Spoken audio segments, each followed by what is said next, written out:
గతంలో మనం చెప్పుకున్నాము ఏమని అంటే విభీషణ శరణాగతి పాఠ్యాంశాన్ని మనము గతంలో ఏ విధంగానైతే చెప్పుకున్నామో దాన్ని అనుసరించి ఈరోజు మనకు పాఠ్యాంశం జరుగుతుంది. ఆనాడు శ్రీరాముని శరణు కోరడానికి విభీషణుడు ఆకాశ మార్గంలో కొంతమంది సైన్యంతో రావడం జరుగుతుంది. దాన్ని సుగ్రీవుడు అడ్డుకుంటాడు. ఆ విధంగా ఎలాగైనా సరే అని ఆకాశ మార్గంలో నిలబెట్టి మాట్లాడినప్పుడు అతని మాటలు నమ్మశక్యంగా లేని సమయంలో వెంటనే సుగ్రీవుడు శ్రీరామచంద్రమూర్తి దగ్గరికి వెళ్తాడనమాట.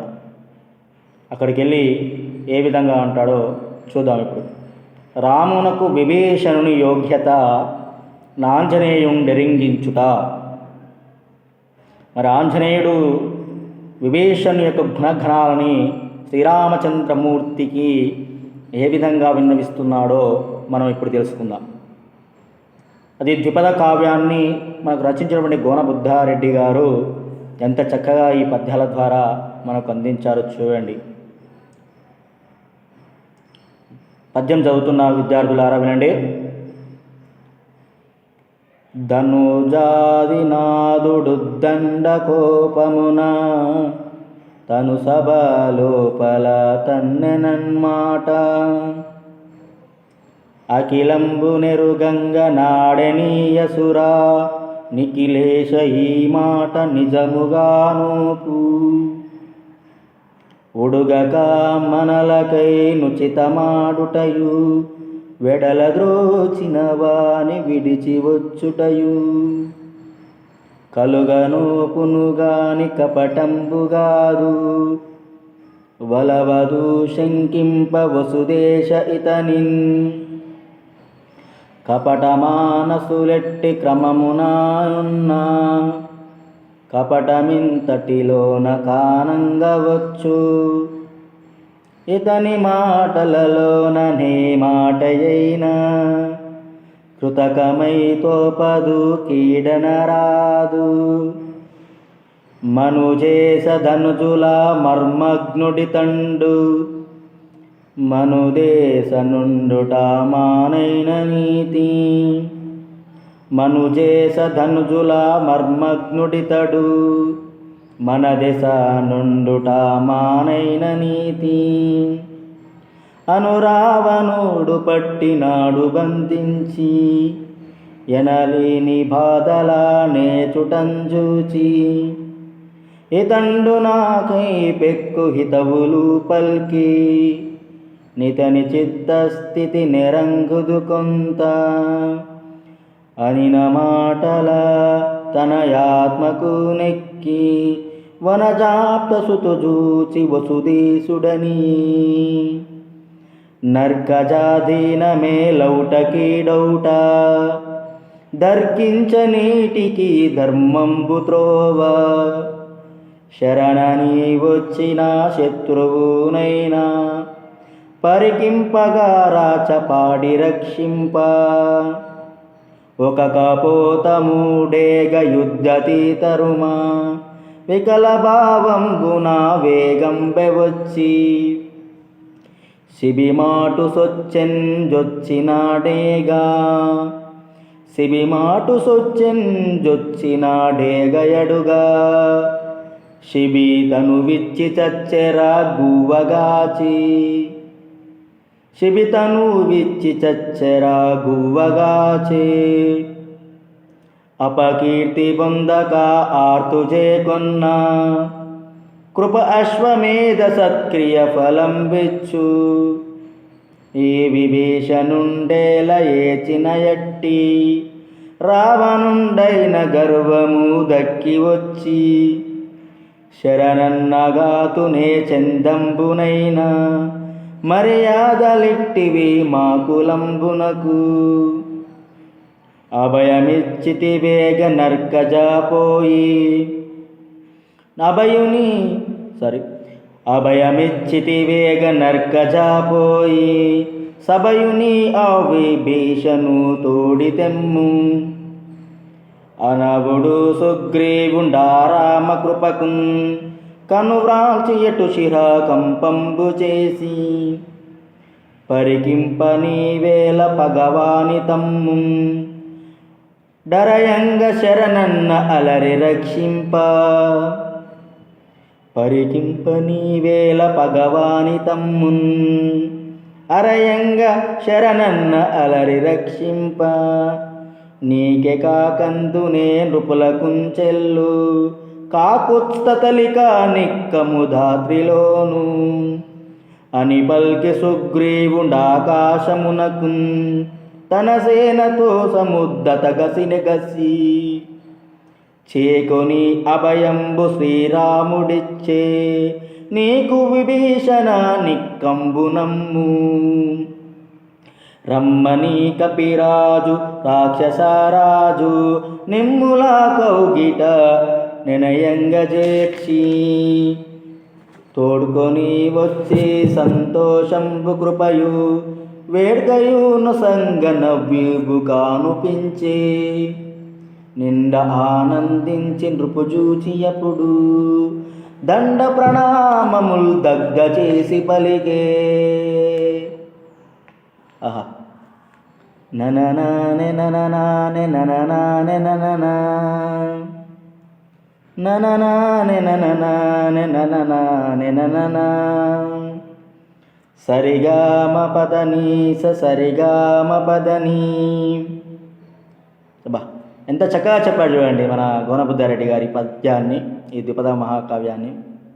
ఇక్కడ ఏమంటున్నాడంటే చూడండి, ఇక్కడ ఏమంటున్నాడంటే ధనుజాదినాథుడు దండకోపమున ధనుజాదినాథుడు దండకోపమున తన సభ లోపల తన్నెనన్మాట. ధనుజాదినాథుడు దండకోపమున అంటే ధనుజాదినాథుడు అంటే ఇక్కడ ఎవరు అనుకోవచ్చు అంటే రాక్షసరాజు అయినటువంటి వాడు. ఎవరైనటువంటి వాడు? రాక్షసరాజు. ఏ రాక్షసరాజు? లంకాధీశుడు. అనగా లంకాధీశుడు అంటే లంకను పరిపాలిస్తున్నటువంటి వాడు రావణాసురుడు. పులస్త బ్రహ్మ సంతాన సుతుడు, విశ్రవసుని యొక్క కుమారుడు రావణుడు. ఆ రావణుడు భయంకరమైన కోపముతో తన సభ లోపల తన్నెనన్మాట. తనను అంటే ఎవరిని? విభీషణ్ సభ లోపల అంటే నిండు సభలో నుంచి ఏం చేశాడు? గెంటి వేశాడు, అనేక మాటలు మాట్లాడాడు. అఖిలంబున్ ఎరుగంగ నాడె ఇసరా అసలు నీయసురా. అఖిలంబుగా అంటే సమస్తమును ఎరుగంగనాడే. ఎరుగంగనాడే ఆ రాక్షసుడు మనకు తెలిసేటట్లు చెప్పాడు ఆనాడే. ఏమని? నిఖిలేశ ఈ మాట నిజముగా నోపు అని ఎవరంటున్నారు ఇక్కడ? ఆంజనేయుడు అంటున్నాడు. ఎవరితో?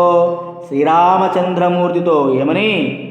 ఏమని సమస్తమును ప్రభువైన సమస్త లోకాలకు ప్రభువైన ఓ శ్రీరామా,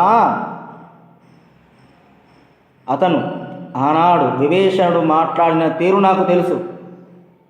అందుకే ఈ మాట నిజముగా నోపు.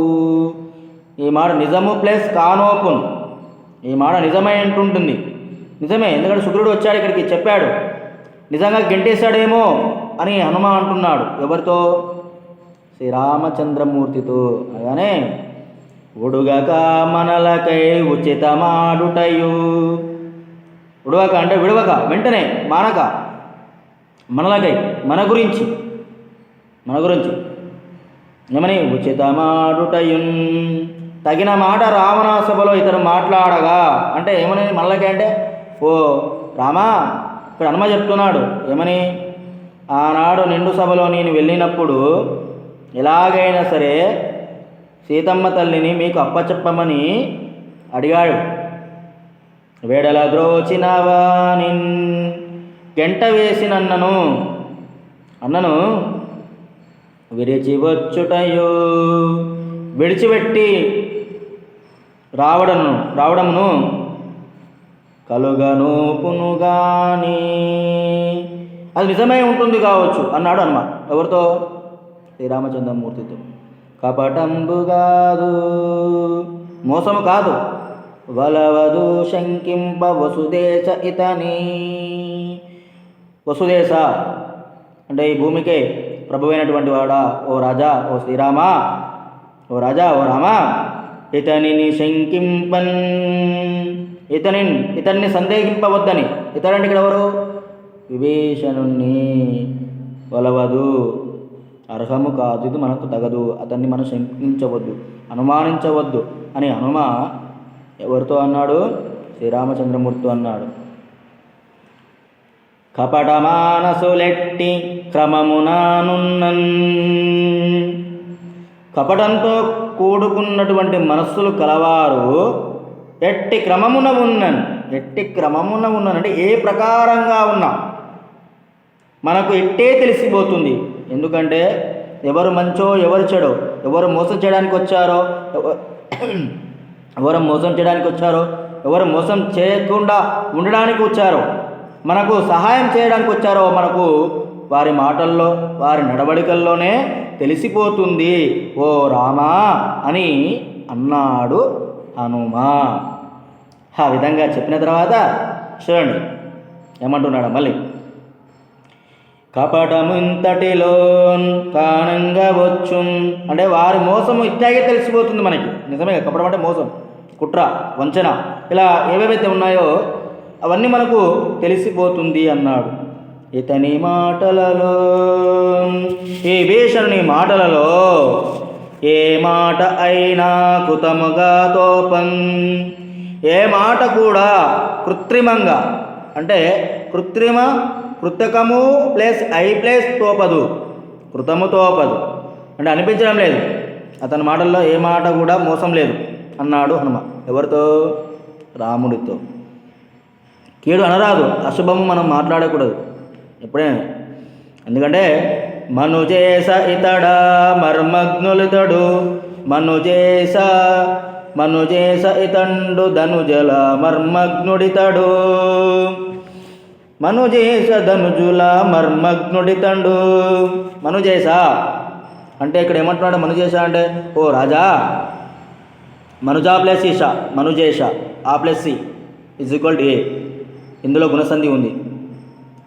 అకారమునకు ఈ ఊరులు పరమైతే క్రమంగా ఏవో ఆరులో ఆదేశమగును.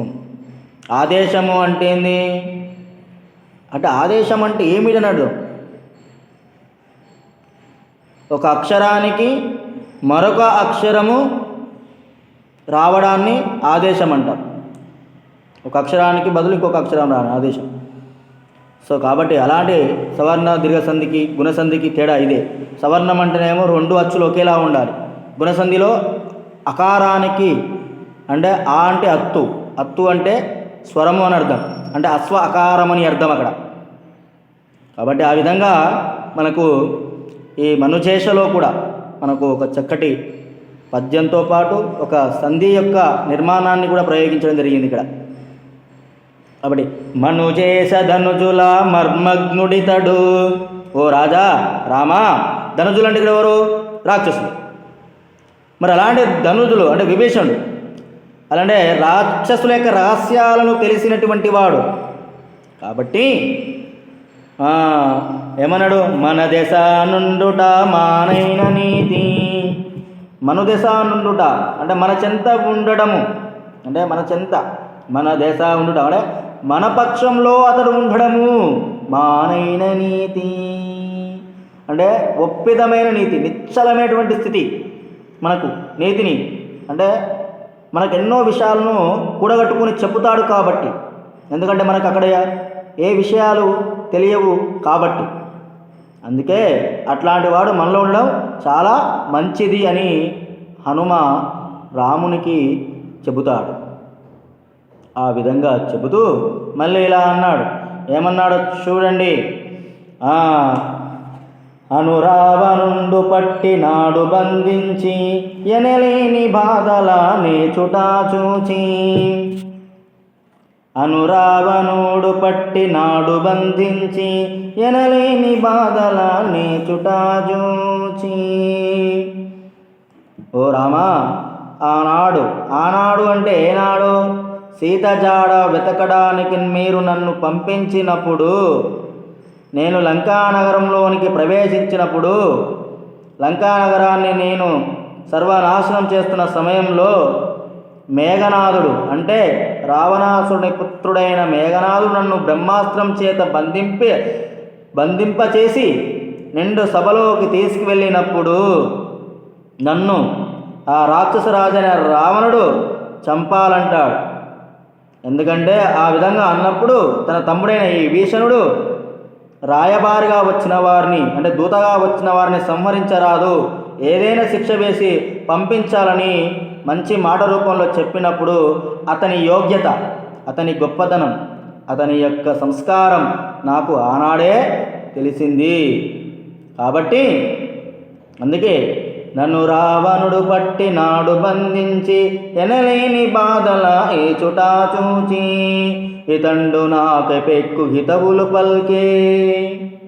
అంటే ఆనాడు ఈ విధంగా నన్ను కట్టివేసి చిత్రవద చేస్తున్న సమయంలో విభీషణుడు నా విషయం మీద పెక్కు హితవులు పలికిన్ అంటే మేలు కలిగించడానికి అయినటువంటి మాటలు మాట్లాడాడు.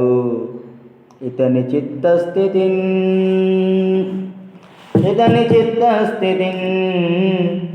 అని అన్నప్పుడు ఎనలేని బాధల ఏ చుటా చూసి ఇతండు నాకై పెక్కు హితవులు పల్కి ఇతని చిత్తస్థితి నిరంగుదు కొంత ఇతని చిత్తస్థితి నిరంగుదు కొంత అంటే ఇతని నిత్యస్థితి అంటే ఈ విభీషణుని యొక్క మనస్థితిని అంటే మనసులో ఉన్నటువంటి యోగ్యతని నేను తెలుసుకున్నాను. అతని మనసులో ఉన్నటువంటి మనసు ఎంత గొప్పదో, నిర్మలమైన మాటలు మాట్లాడతాడు, కపటం లేనివాడు, గొప్పదైన మనసు గలవాడు, అన్నకి తమ్మునికి సాటి రాని పోలిక. ఎందుకంటే అతను క్రూరుడైతే ఇతను దానగుణశీలుడు, అంత ఉత్తమ ప్రతిభావాన్ని కలిగినటువంటి వాడు, ఉత్తమమైనటువంటి మనస్సును కలిగినటువంటి వాడు, గొప్పదైనటువంటి మనస్సును కలిగినటువంటి వాడు, అంతటి మంచి వ్యక్తి. అందుకే కొంత నేరుంగుదు కొంత ఎరంగుదు అంటే కొంత నేను తెలుసుకున్నాను ఎరుగుదును అన్నాడు. ఎవరితో? రామునితో. ఎవరు? హనుమ. అని నా మాటలు అని హనుమంతుడు పలికిన పలుకులు తన ఆత్మకు ఎక్కి, తన ఆత్మకు అంటే తన మనస్సుకు నచ్చి, ఎవరి మనసుకు? శ్రీరామచంద్రమూర్తి యొక్క మనసుకు నచ్చి వనజాప్త సుతున్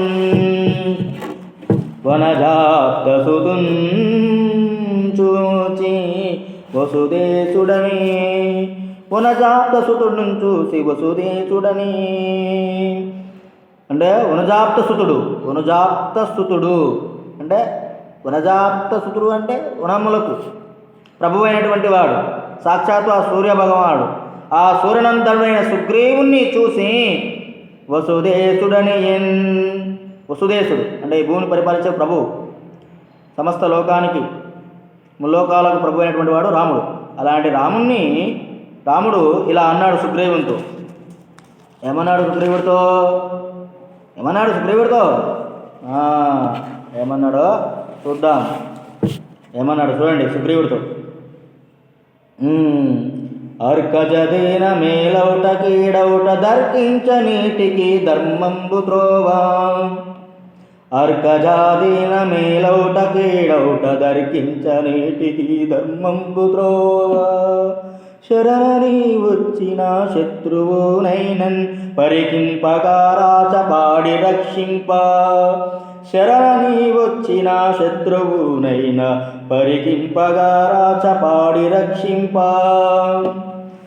అంటే అర్కజ ధీనన్ మేలౌట కీడౌట. ఓ సూర్యపుత్ర, అర్కజుడు అంటే సూర్యుడు, లోలార్కుడు, భానుడు, ఇలా మనం చెప్పుకుంటూ పోతే ఎన్నో పేర్లు ఆయనకి. కాబట్టి లోలార్కుడు ఇలా చెప్పుకుంటూ పోతే ఎన్నో.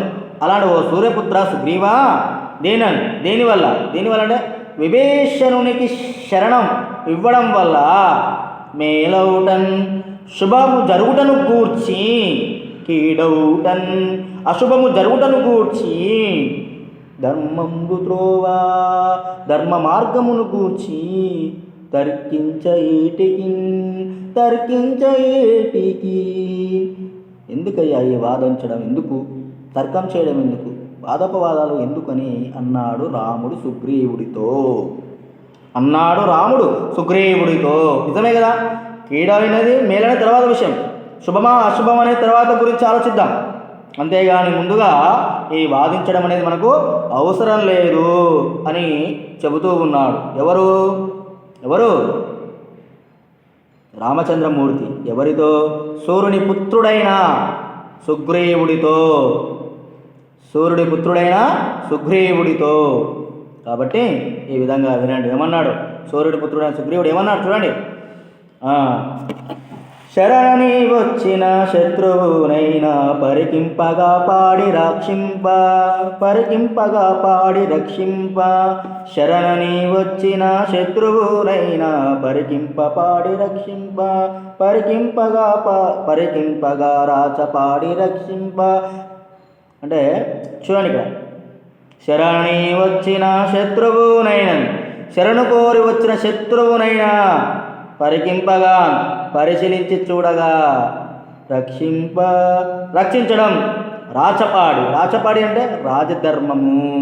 నిజమే కదా, శత్రువైనా ఎవరైనా సరే, ఎంతటి పగవారైనా సరే మనను శరణు కోరి వస్తే అలాంటి వారిని రక్షించడమే అది రాజధర్మం. అది రాజుకు ఉండవలసిన లక్షణం. కోపం ఉండొచ్చు, పగ ఉండొచ్చు, ఎన్ని ఉండొచ్చు, మన అభయం కోరి మన దగ్గరికి వచ్చినప్పుడు అతన్ని రక్షించడము అది రాజధర్మం, అది భగవంతుని ధర్మం అంటాడు రాముడు. ఎవరితో? సుగ్రీవుడితో. అలా అనగానే మళ్ళీ ఇలా చెప్తాడు రాముడు సుగ్రీవుడితో. ఏమని? ఒక కపోతముడేగ యుద్ధతి తరుమా వికల భావం ధునా వేగంపై వచ్చి. ఒక కపోతముడేగ యుద్ధతి తరుమా వికల భావంబున వేగంపై వచ్చి. శిబిమాటు సొచ్చెదొచ్చినాడే గయడుగా శిబితను విచ్చి చచ్చెర గువ్వగాచే. ఒక కపోతముడేగ యుద్ధతి తరుమా వికల భావంబున వేగంపై వచ్చి. శిబిమాటు సొచ్చెదొచ్చినాడే గయడుగా శిబితను విచ్చి చచ్చెర గువ్వగాచే. అంటే ఏమన్నారు అక్కడ? ఒక డేగ ఏం చేసింది? పావురాన్ని తరుముకుంటూ వస్తుంది. ఆ పావురం డేగ నుంచి తరుముకుంటూ వస్తుంది. వస్తూ వచ్చేయండి గట్టిగా తరుముగా. బెదిరిన మనసుతో బెదిరిపోయింది ఆ పావురం. వేగంగా వచ్చి ఒక పావురం ఎక్కడా? శిబిమాటు జొచ్చిన్, శిబి చక్రవర్తి చాటును ఆశ్రయించింది. ఆకాశంలో డేగ, డేగ అంటే తెలుసు అంటే పెద్దది, గ్రద్ద. అలాంటివి తరుముకుంటూ వస్తుంది ఒక పావురాన్ని చంపడానికి, తినడానికి. దాన్ని దొరికింది కాబట్టి. ఆ సమయంలో శిబి చక్రవర్తి చాటుగా, అంటే అతని భుజాస్కంధాల మీద వాలింది, నన్ను కాపాడమని కోరింది, అభయం కోరింది ఆ పావురం. డేగ అడుగన్, అలా పావురం ఆశ్రయించగా డేగ అడుగన్, డేగ అడిగితే శిబి అంటే శిబి చక్రవర్తి చచ్చరన్, శీఘ్రముగా, చచ్చరంటే శీఘ్రముగా, వెంటనే తను ఇచ్చన్, తన శరీరాన్ని కోసి ఇచ్చాడు. ఎందుకు ఇచ్చాడు మరి శరీరాన్ని? ఇప్పుడు శరణని వచ్చిన శత్రువునైనా పరికింపగా రాచపాడి రక్షింప. ఇది సందర్భం కూడా ఉంది, ఇది చాలా ఇంపార్టెంట్ ఇది. అయితే ఇక్కడ అంటే అభయం కోరి వచ్చిన వారిని ఎవరైనా సరే, ఎంత శత్రువైనా సరే, మనము వారికి అండగా నిలిచి వారికి ఎలాంటి ప్రాణాలకు హాని లేకుండా వారికి మనమే రక్షగా ఉండాలి. అవసరమైతే మన ప్రాణాలు ఇచ్చైనా సరే అతన్ని మనం కాపాడుకోవాలి. అదే మన రాజధర్మం. మరి ఆ రోజు పావురం డేగ తరుముకుంటూ వస్తున్నప్పుడు శిబి చక్రవర్తిని ఆశ్రయించినప్పుడు అప్పుడు శిబి చక్రవర్తి ఇలా అడిగాడు, డేగా ఎందుకు ఆ పావురాన్ని నువ్వు భక్షించాలనుకున్నావు? ఈ రోజు నాకు దొరికింది ఆ పావురం ఆహారంగా, నేను నా పిల్లలకు ఆహారాన్ని తినిపెట్టాలి, కాబట్టి ఆ పావురాన్ని నేను ఈరోజు చంపి తినాలని అంటదట డేగ శిబి చక్రవర్తి. అప్పుడు శిబి చక్రవర్తి అంటాడు, నీకు ఆహారంగా ఉంది కాబట్టి దాన్ని చంపాలనుకున్నావు, కానీ ఆ పావురం నన్ను వచ్చి ఆశ్రయించింది, నన్ను అభయం కోరింది, నన్ను రక్షించమంది.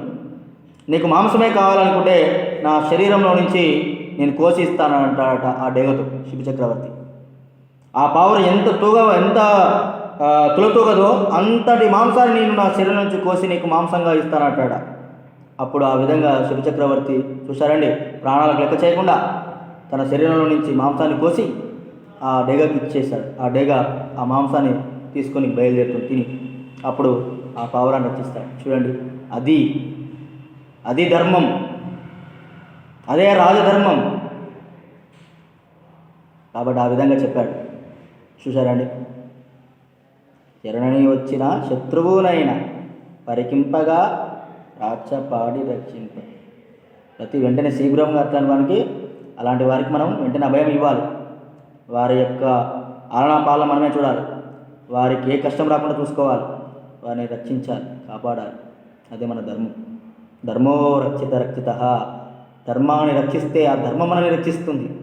అలాంటి ధర్మబుద్ధి కలిగి ఉండాలి మనం. అలాంటి గొప్ప మనసు కలిగి ఉండాలి మనం. అందుకే అన్న తర్వాత అప్పుడు ఇలా అన్నాడు. ఏమన్నాడు చూడండి. అపకీర్తి పొందక ఆర్తు చేకున్న కృప అశ్వమేధ సత్క్రియ ఫలంబిచ్చు. అపకీర్తి పొందక నార్తు చేకున్న కృప అశ్వమేధ సత్క్రియ ఫలంబిచ్చు. అంటే అపకీర్తి పొందక ఆర్తున్ కృప చేకున్న, అపకీర్తిని పొందకుండా ఆపదలో ఉన్న వారిని కృప దయతో చేకొన్నని ఆదరిస్తే అశ్వమేధ సత్క్రియ ఫలంబు ఇచ్చున్. అశ్వమేధ సత్క్రియ ఫలంబిచ్చున్ అంటే అశ్వమేధం అనే మంచి పని యొక్క ఫలితముని ఇస్తుందట. 100 అశ్వమేధ యాగాల కంటే ఒక సత్యవాక్యం గొప్పదన్నాం. మరి అలాంటి అశ్వమేధ యాగ ఫలితం. మరి అశ్వమేధ యాగం అంటే అసలు అశ్వమేధ యాగం అంటే ఏమిటి?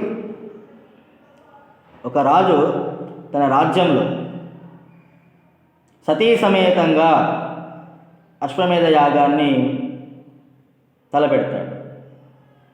ఒకప్పుడు శ్రీరామచంద్రమూర్తి తన భార్యని అడవుల పాలు చేసినప్పుడు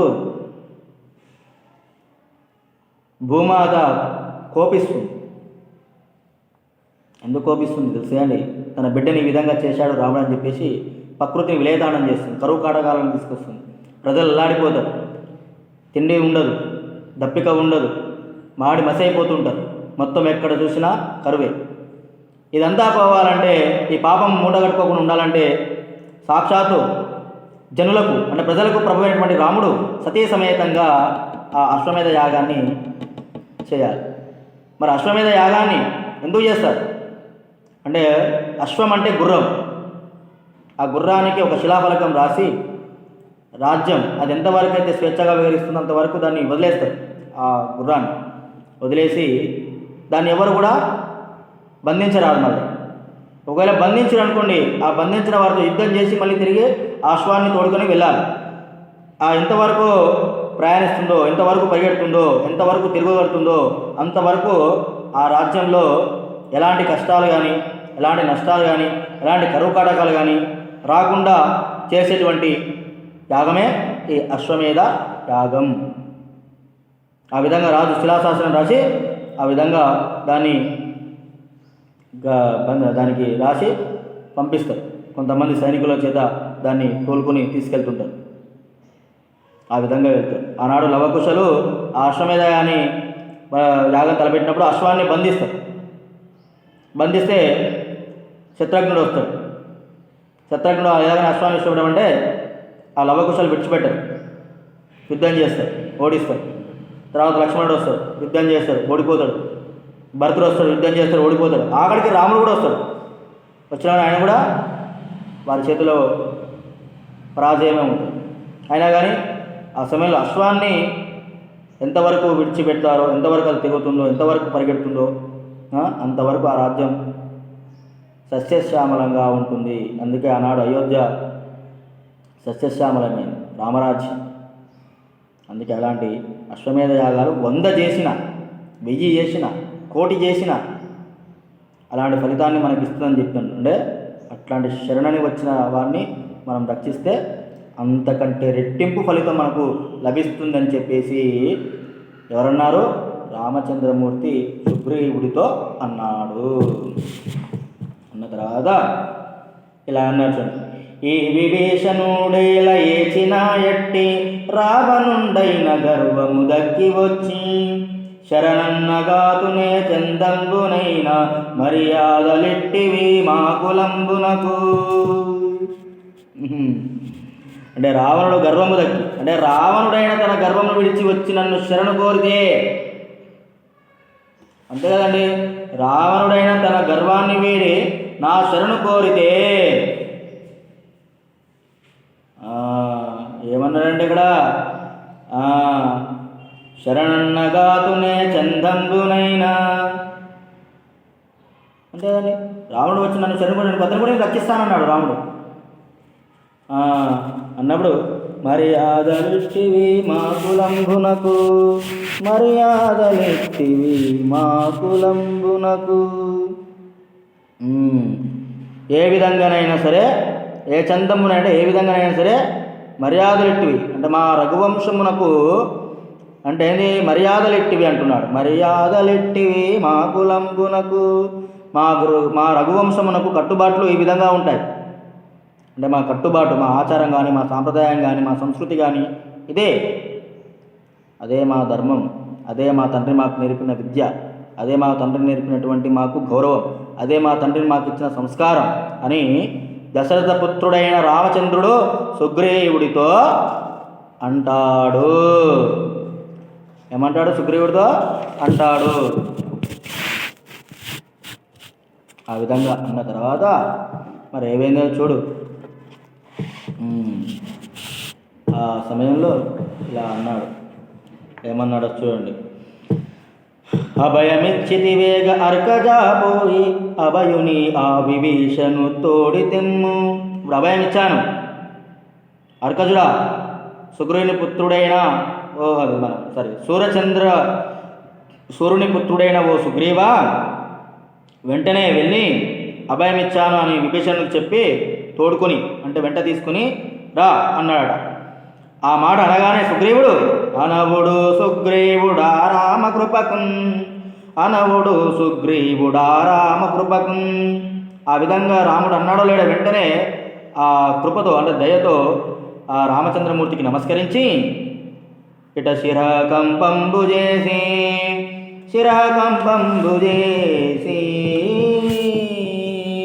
తలను ఆడించి, అంటే మెచ్చుకొని ఇలా ఇలా ఇలా ఇలా తలను ఆడించాడు సుగ్రీవుడు.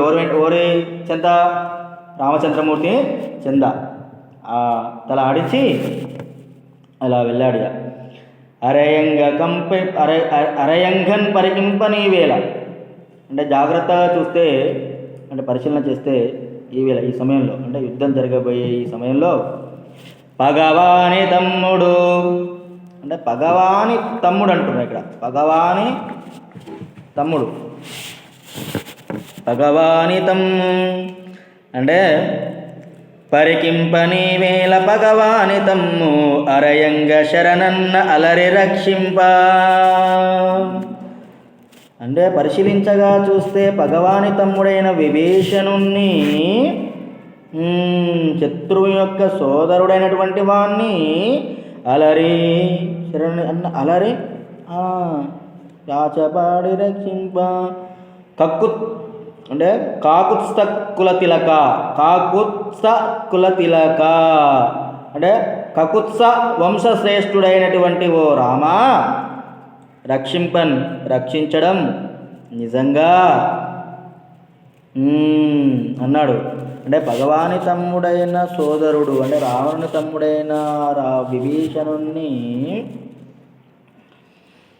శరణన్నల రక్షింప నీకే కాకుందునే నృపులకు చెల్లు.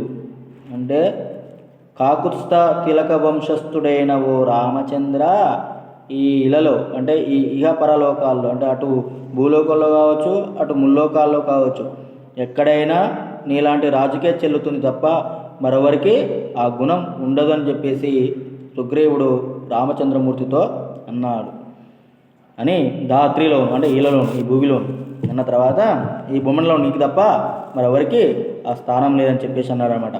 అని పల్కె సుగ్రీవుడాకాశమునకు తన సేనతో సముద్దతగసినిగసి.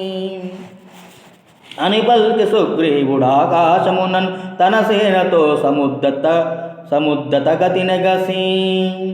అంటే వెంటనే తన సేనతో తన పరివారంతో సుగ్రీవుడు ఆకాశంలోకి ఎగిరి ఏం చేశాడు? ఆకాశంలోకి చేకొని అభయంబు శ్రీరాముడిచ్చే. వెంటనే ఆకాశ మార్గంలో విభీషణుడు ఎక్కడ అక్కడికి వెళ్ళి నీకు శ్రీరామచంద్రమూర్తి అభయం ఇచ్చాడని చెప్పి, నీకు విభీషణ నిక్కంబునం, ఇది నిజం, ఇది యథార్థం అని చెప్పాయట సుగ్రీవుడు విభీషణుడితో. ఆ విధంగా చెప్పి